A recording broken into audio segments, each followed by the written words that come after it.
नमस्कार मित्रांनो, या व्हिडिओमध्ये आपण एक अतिशय दैनंदिन जीवनामध्ये वापरला जाणारा शब्द, पण आपण वापरताना तितकाच मूर्खपणा करतो, तर त्याच्याविषयी we are to take information. आप कहोगे कि सर ऐसा कौन सा नया शब्द है कि जो हम हमारे जीवन में बार बार इस्तेमाल करते हैं, लेकिन आप कह रहे हो कि गलती करते हो। मैं गलती नहीं कह रहा हूँ, मैं कह रहा हूँ we are making blunder mistake. तो ब्लंडर मिस्टेक किस में होती है? तो वो होती है सेंस में। अब वो क्या है, धीरे धीरे हम आगे चलते हैं। First of all I would like to introduce that word and that is सौतेला इन हिंदी, इन मराठी सावत्र, आणि इंग्लिशमध्ये मात्र दोन शब्द येतात त्यांच्यासाठी। I have written both words, look, half और स्टेप, बरोबर आहे, दोन शब्द। I have written both words in English, पण मराठी आणि हिंदीमध्ये एकच लिहिलंय। कोणता? इन हिंदी सौतेला आणि मराठीमध्ये सावत्र। मग तुम्ही म्हणता सर हे तर सामान्य है, बहुत ही आसान बात है कि कोई भी कहेगा सर वो मेरा सौतेला भाई है। अंग्रेजी में कैसे कहोगे? वो मेरा सौतेला भाई है। तर इंग्लिशमध्ये काय म्हणताल तुम्ही? He is my step brother. तुम्ही आजपर्यंत जस्ट रिकैप कि आपने कितनी बार ऐसा कहा है। मुझे सफाई देने की बिल्कुल जरूरत नहीं। आप मुझे मत बताओ कि सर मैंने हाफ इस्तेमाल किया, मैंने स्टेप किया। आप अपना ही परीक्षण करते जाइए मित्रों। प्लीज एग्जामाइन यूर सेल्फ, दूसरों को मत बताओ। हाँ सर मैंने सही में यह गलती की कि मैंने भी कभी यह शब्द हाफ नहीं बल्कि स्टेप इस्तेमाल किया। ओके, चालते ना, स्टेप पण चालते, पण फरक काय? What is the difference between sense? हे तो थोडासा सेन्स आहे। आता काय सेन्स आहे एक लक्षात ठेवा कि when we try to acquire any language, that time we must have basic information about the culture, अपने इधर क्या है उसका अर्थ, अपनी कल्चर क्या मायने रखती है और उनकी कल्चर कैसी है। ये तो बात आपको समझ में आई ना। किसी भी भाषा का शब्द आप जब अपने सेंटेंस में लेते हो तो उधर उसका क्या अर्थ है और हम किस अर्थ से वहां पे यूज कर रहे हैं, हे तर पटलं ना तुम्हाला? बर, आता मला तुम्ही सांगा सावत्र किंवा सौतेला म्हणजे काय, असं मी जर तुम्हाला विचारलं की मला सांगा, आई डोंट नो, कि मला काही माहित नहीं दैट रिलेशनशिप, एंड मैंने आपको पूछा कि मुझे बताओ सौतेला मतलब क्या होता है, तो आप कैसे बताएंगे? तो आप देखो, हाँ, अब 99% लोग क्या कहेंगे? सर एक पिताजी और उनकी दो पत्नी। अब आप लोग पिताजी या एक आदमी की तरफ ही क्यों गए फटक से? आपने ऐसा क्यों नहीं कहा कि सर एक माताजी या एक महिला और उसके दो पति? ऐसा क्यों नहीं कहा आपने? क्योंकि अपने तरफ अभी भी आम तौर पे, एक्सेप्शनल सिचुएशन की मैं बात नहीं कर रहा हूं यहाँ पे, आम तौर पे जनरल डिस्कशन, तो आपल्याला काय एक्सेप्टेड है कि एक पुरुष की दो शादी, एका माणसाची दोन लग्न, हे आपल्याला मान्य है, समाज को ये मान्य है, अपने सहमति है। लेकिन एक महिला की दो शादी, हाँ, यहाँ पे थोड़े से हम पीछे चले जाते हैं। एक्सेप्ट कर रहे हैं हम, वो भी क्यों एक्सेप्ट कर रहे हैं? बड़ी खुशी से नहीं एक्सेप्ट कर रहे हैं हम। ये जो बदलाव होते गए हैं ना, अब ये बदलाव आप मेरे से अच्छे जानते हैं, उसमें मैं नहीं चला जाऊंगा। तो ये बदलावों की वजह से, ये बदलती जीवन शैली की वजह से हमने हमारी सुविधा के लिए, कि हो सकता है किसी महिला का पति का निधन हो गया है, तो फिर उसकी जिम्मेदारी कौन लेगा भाई? हम नहीं इंटरेस्टेड, इसलिए हमने फिर एक छुपा रास्ता निकाला कि उसकी शादी कर दो। ये बड़े खुशी से नहीं किया। जब यू स्टडी द माइंड और सेंस और टेंडेंसी ऑफ आवर सोसाइटी, तो ये एक रीजन आपको मिलेगा। कहने के लिए तो बहुत कुछ कहते हैं कि नहीं नहीं लाइफ पार्टनर जरूरी है, ये जरूरी है, ये पहले क्यों जरूरी नहीं था भाई? समझ में आया? दूसरी बात, महिला और पुरुष इनका जो रेशो है, मुलगा आणि मुलगी, ये जो है रेशो, ये कम ज्यादा होते जा रहा है। और किसका कम होते जा रहा है? महिलाओं का, लड़कियों का। और किसका बढ़ते गया है? बच्चों का, पुरुष का, मेल्स का। तो फिर इसमें कुछ थोड़ी सी एडजस्टमेंट करने के लिए अगर होता है किसी एक अन्य महिला का पति का निधन, तो फिर इनको तो नहीं मिल रही ना भाई, तुम्हें तो कहीं लड़की नहीं मिल रही, तो फिर कर लो ना एडजस्ट। ये एडजस्टमेंट है, ये सोसाइटी ने बड़े हर्ष के साथ नहीं एक्सेप्ट किया। ये बातें हमें बहुत दुखदायक है, बहुत दुखदायक है। लेकिन यहीं पे अगर किसी पुरुष है, उसकी पत्नी का अगर देहांत होता है, तो वो चाहता है कि मुझे ऐसी लड़की मिले बस, कि जिससे मेरी शादी अब फर्स्ट टाइम हो रहा है। अरे भाई तेरी तो दूसरी है ना। तो इसमें मैं ज्यादा नहीं चला जाऊंगा। बात ध्यान में रखो कि अपने कल्चर और उनकी कल्चर फरक आहे। आता काय फरक है? जैसे मैंने आपको कहा कि मला सावत्र आई डोंट नो, सौतेला आई डोंट नो। आप समझाओ, तो आपने समझाते वक्त क्या ले लिया? समझाते समय मुझे एक कि भाई सर एक आदमी है, उसकी पहली पत्नी, हो सकता है उनका देहांत हुआ हो या कुछ अड़चन आई हो तो अलग रहते होंगे, तो वो आदमी दूसरी शादी करता है। तो मैंने पहली मेरी टिप्पणी दे दी कि आदमी ही क्यों लिया आपने, महिला क्यों नहीं ली? क्योंकि अपने तरफ वो टेंडेंसी है। फरक लक्षात ठेवा, cultural difference, cultural difference my friend. तिकडं तसं नाही, यूके यूएसए असं काही नाही तिकडं। वो अपने तरफ जैसे आदमी, पुरुष, मेल की जैसे अपन दूसरी शादी करते हैं, वैसे वो बड़ी आसानी से महिला भी, लेडीज भी उधर दूसरी शादी कर लेते हैं। आपल्या इकडे तेवढ्या लवकर होते का? नाही होत। We have to take the permission of our family, then society, relatives, friends. आपल्या इकडे अनंत अडचणी आहेत, आप मेरे से अच्छा जानते हैं। तो मला तिकडे नाही न्यायचं। लेकिन ये जो ब्लंडर मिस्टेक हमारे लोग कह रहे हैं कि जब मैं समाज में किसी से मिलता हूं तो ते फटकन ओळख करून देते कि sir Raju is my step brother. तो मेरे मन में सवाल खड़ा होता है कि त्यानं बरोबर ट्रांसलेशन दिलं, उसने इसका ट्रांसलेशन दिया कि राजू उसका सौतेला भाई है, राजू त्याचा सावत्र भाई है, आणि शब्द त्यानं वापरला स्टेप। आज भी 99% लोग यही यूज करते हैं। ये वीडियो देखने से पहले हो सकता है आप भी स्टेप ही करते होंगे, बरोबर है? अब हम थोड़े से अपनी कल्चर का यहाँ पे स्टडी करने वाले हैं कि क्या है हमारी कल्चर और कौन सा शब्द हमने अंग्रेजी में लेना चाहिए। राईट लक्षात? बरं, आता इकडे लक्ष द्या।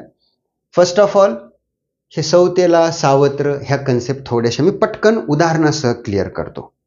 आता घ्या तुमची टेंडेंसी, जैसा आपने कहा जैसे कि भाई सर एक आदमी ही ले लो, क्यों? महिला लेते तो फिर हमको ठेच पहुंचती है ना। अवघड है। अपनी कल्चर, अपनी सोसाइटी, सबका रक्षा किसने करनी चाहिए भाई? महिलाने। अपन आम्ही मोकळे ना, तसं नसते। देखेंगे उसको भी बाद में हम। पहले देखो कि मैंने यहाँ पे एक नाम लेता हूं मैं, ये नाम काल्पनिक है ऐसा समझो, किसी के भी नाम मैं यहाँ पे नहीं लिख रहा हूं, just to make you understand with example. इसलिए ये नाम है, ये सिर्फ काल्पनिक नाम है, आप पर्सनल मत ले लो इसको। अब मुझे ऐसा कहना है मित्रों कि एक राजेश नाम का आदमी है। राजेश। अब धीरे धीरे मैं आगे जा रहा हूं। अगर कोई नेम रिपीट होता है तो प्लीज, गड़बड़ में अगर मेरे से नेम रिपीट होता है तो कट करके आप दूसरा भी लेते। फिर भी मैं यहाँ पे प्रिकॉशन ले ही रहा हूं। राजेश नाम का आदमी है, उसकी शादी हो गई है। देखो उसकी शादी हो गई है। ज्यादा नीचे जाएगा, मैं थोड़ा ऊपर ही लेता हूं। देखो उसकी शादी हो गई है और उनकी जो पत्नी है, एक नाम ले लो, चाहे तो फिर मैं अंग्रेजी में लिखता हूं, समझने में थोड़ा सा इजी जाएगा। देखो एक राजेश नाम का आदमी है और उनकी शादी हो गई, तो उनकी शादी, एक नाम डाल देता हूं मैं, रोहिणी नाम के, देखो रोहिणी नाम के महिला के साथ उनकी शादी हो गई है। ये पति है, ये पत्नी है। फिर इनको एक लड़का होता है, मैं यहां पे चाहे तो लिखता हूं, पति पत्नी, आपको सिर्फ जानकारी के लिए। एक लड़का होता है, नाम कुछ भी डाल सकते हो आप, संजय।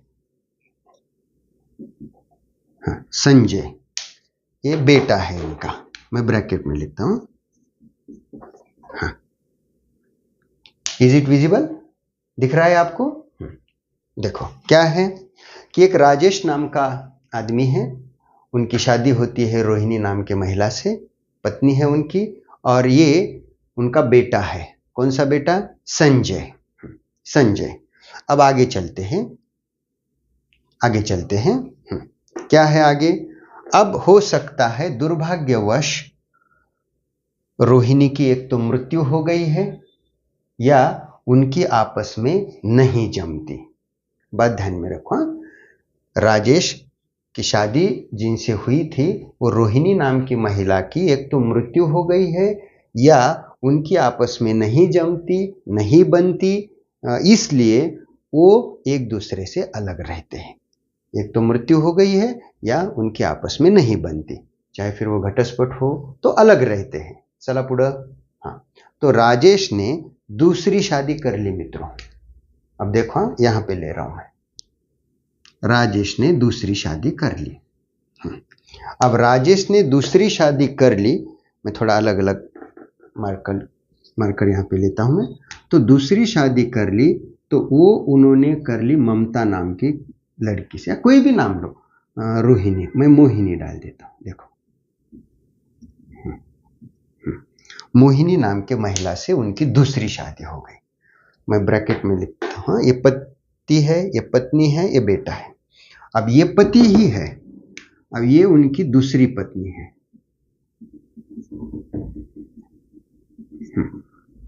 दूसरी पत्नी किसकी? राजेश की। अब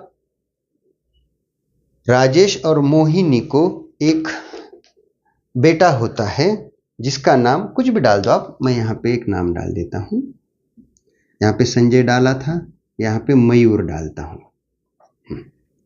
ये बेटा है।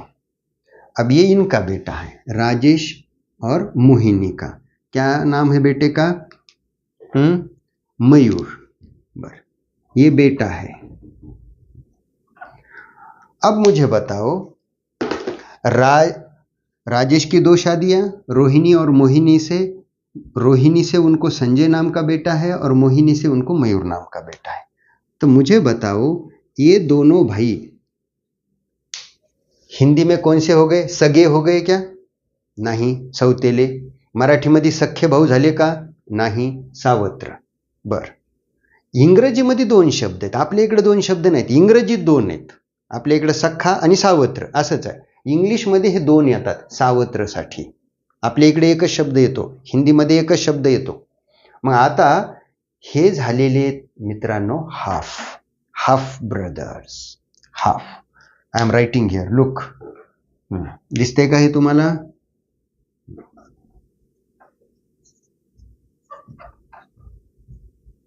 दो है इसलिए मैं यस लगा रहा हूं। हाफ ब्रदर्स कौन? संजय और मयूर। कस का हाफ ब्रदर? ये क्यों हाफ ब्रदर है? क्योंकि इनमें पिताजी एक है, बरोबर है? माताजी अलग अलग है लेकिन पिताजी एक है। संजय की माताजी रोहिणी है, मयूर की माताजी मोहिनी है, लेकिन दोनों के पिताजी कौन से हैं? कौन है दोनों के पिताजी? राजेश। इसलिए इनको हाफ ब्रदर कहा जाता है। यांचं रक्त सेम आहे वडिलांचं, दोघांमध्ये। झालं क्लियर? चला पुढं। अब मैं अंत में आ रहा हूं, देखो अब आपको समझाना है स्टेप। ये स्टेप नहीं झाले क्योंकि इनमें कॉमन एक है पेरेंट और वो है पिताजी। आता इकडे लक्ष द्या, राजेश की दूसरी पत्नी कौन सी है? मोहिनी। बर, म्हणजे मोहिनी की जो शादी हुई है राजेश के साथ, वो राजेश की कितनी शादी थी भाई? दूसरी। तो फिर हो सकता है मोहिनी की भी वो दूसरी तीसरी शादी हो। आप बोलेंगे सर असं कुठं असते का?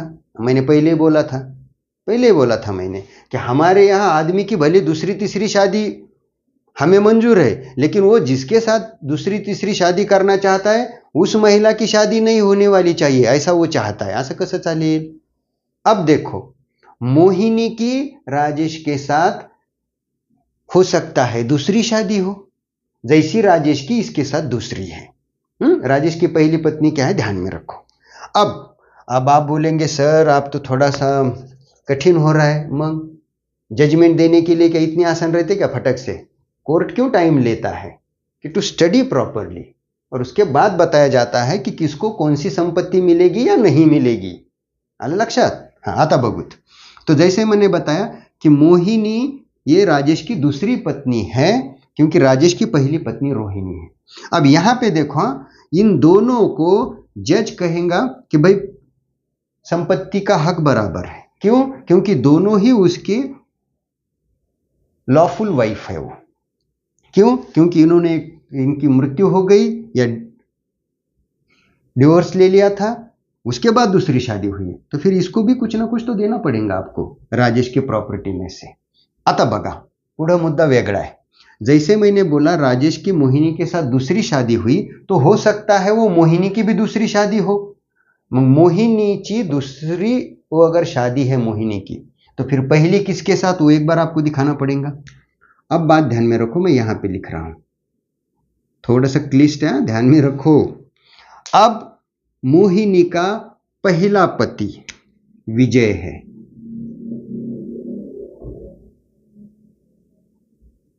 पति और ये पत्नी.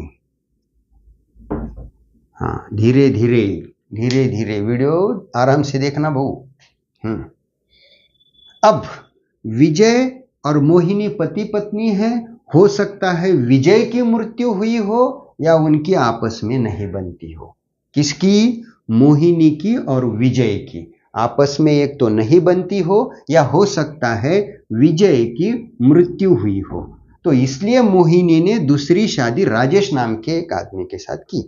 लेकिन राजेश नाम के आदमी के साथ शादी करने से पहले मोहिनी को विजय से एक लड़का है जिसका नाम है राहुल.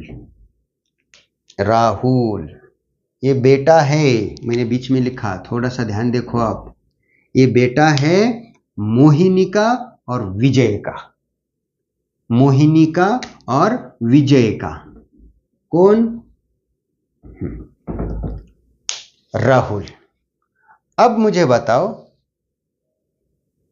आप देखते हैं आप कितने होशियार हैं. राहुल और मयूर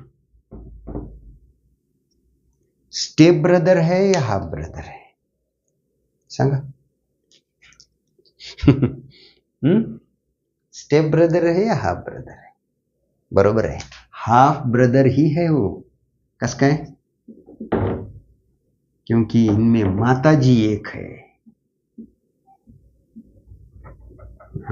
इनमें माताजी एक है.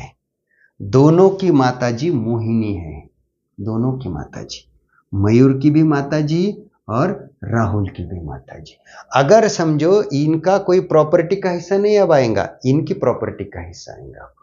हाँ, आप बोलेंगे सर राजेश की प्रॉपर्टी इसको कैसे क्या देना? राजेश की बात नहीं चल रही अब कोर्ट के सामने, अब चल रही मोहिनी की प्रॉपर्टी हो सकता है, तो वो किसको देना? तो कोर्ट बोलेगा इन दोनों में दे दो, इनको मत दे दो. अगर राजेश की प्रॉपर्टी रहती है तो कोर्ट बोलेगा संजय और मयूर को दे दो, इसे मत दे दो. Court decision. आप जब सोचते हो तो जरा पूरा ही सोचो. अब मैं लेके जा रहा हूं आपको इसकी तरफ. अब आया आपके ध्यान में, यहां एक रिलेशन है जो स्टेप है. थोड़ा मार्कर ब्लैक लेता हूं, देखो, और वो है संजय और राहुल. हे झाले स्टेप ब्रदर्स. यहां लिखता हूं, ध्यान देखो, ध्यान से देखो. हाँ, ये दोनों होते हैं स्टेप ब्रदर्स. कौन? संजय और राहुल. क्यों स्टेप ब्रदर्स होते हैं? क्योंकि संजय के माताजी है रोहिणी और पिताजी है राजेश, और राहुल की माताजी है मोहिनी और पिताजी है विजय। तो इन दोनों का संबंध कैसे क्या आ गया? तो सिर्फ इनके पेरेंट्स ने शादी की, नहीं तो इनमें आपस में कोई भी खून का रिश्ता नहीं है। बघा थोडं नीट, राहुलचे आई वडील वेगळे आहेत आणि संजयचे आई वडील वेगळे आहेत. आपल्या इकडं तसं नाही चालत. आपल्या इकडं एक तो वडील एक असतात किंवा आई एक असते. आपल्या इकडे जेव्हा आपण सौतेला सावत्र असा शब्द वापरतो ना, तेव्हा आपल्या इकडे एक सेम असते. आलं लक्षात? यांच्यात मात्र तसं नाहीये. मग तुम्ही म्हणता सर यांचा संबंध कस काय आला? तर बाबा रे, मोहिनीनं जेव्हा राजेश नावाच्या माणसाशी म्हणजे संजयच्या वडिलांशी लग्न केलं, तर उनको पहले शादी से, पहले पति से एक लड़का था, तो साथ में लेके आई ना, तो साथ में लेके आई, इसलिए राहुल और संजय स्टेप ब्रदर्स होते हैं। लेकिन जब राजेश की प्रॉपर्टी का कोई यहाँ पे मसला चालू होता है तो जज राहुल को 1 रुपया भी नहीं देने के लिए राजी होगा। क्यों? वो बोलेगा उसका पूरा हक एक तो संजय का बनेगा, या जब राजेश से मोहिनी को कोई लड़का लड़की होती है तो उनको मिलेगा, लेकिन पहले शादी वाले लड़का हो या लड़की उनको नहीं मिलेगा। तो अब आप मुझे बताओ, जब आप कहते हो कि ही इज माय सौतेला या सावत्र, तर तुम्ही हाफ घेणार का स्टेप घेणार? आता तर आपल्या इकडं हाफच घ्यावं लागते, कारण एक तर वडील सेम असतात. लक्षात, जेव्हा तुम्ही म्हणता कि sir he is my step sister, नहीं ये स्टेप, वो हाफ ही है, क्योंकि आपके दोनों के पिताजी एक है, भले माताजी अलग है. रही लक्षात? तो बात ध्यान में रखो. बहन भाऊ, बहन भाई हाफ हो सकते हैं, जैसे मैंने बताया यहाँ पे स्टेप हो सकते हैं. फुलता असतातच सगळे, फुल ब्रदर. बहन आणि भाऊ हाफ हो सकते हैं, जैसे यहाँ पे हाफ ब्रदर, यहाँ पे भी हाफ ब्रदर्स, यहाँ पे स्टेप ब्रदर्स बताए. माताजी पिताजी एक तो फुल ही होते हैं, जैसे ही इज माय फादर, बस झालं. लेकिन he is my step father half नहीं होते, एवढं तरी लक्षात ठेवा. माताजी पिताजी एक तो फुल ही होते हैं, नहीं तो फिर सीधा सीधा स्टेप होते हैं, हाफ नहीं होते. बहन और भाई फुल ही होते हैं, हाफ भी होते हैं और स्टेप भी होते हैं. वीडियो थोड़ी सी समझने के लिए हो सकता है दिक्कत आई होंगी, लेकिन बात ध्यान में रखो मित्रों, बार बार देखो वीडियो. अपनी संस्कृति में ये रिलेशनशिप उतनी एक्सेप्ट नहीं की जाती. आप बोलेंगे सर थोड़ी फार होती है मित्रों, मैंने पहले ही बोला एक्सेप्शनल सिचुएशन, वो मैं नहीं कह रहा हूं, आम तौर की बात कर रहा हूं मैं. तो रही लक्षात, स्टेप या हाफ, तो यहां से आगे ऐसी गलती नहीं होनी चाहिए. मुझे आशा है कि ये वीडियो आपको अच्छी लगे. Okay my friends, I will stop here. Thank you.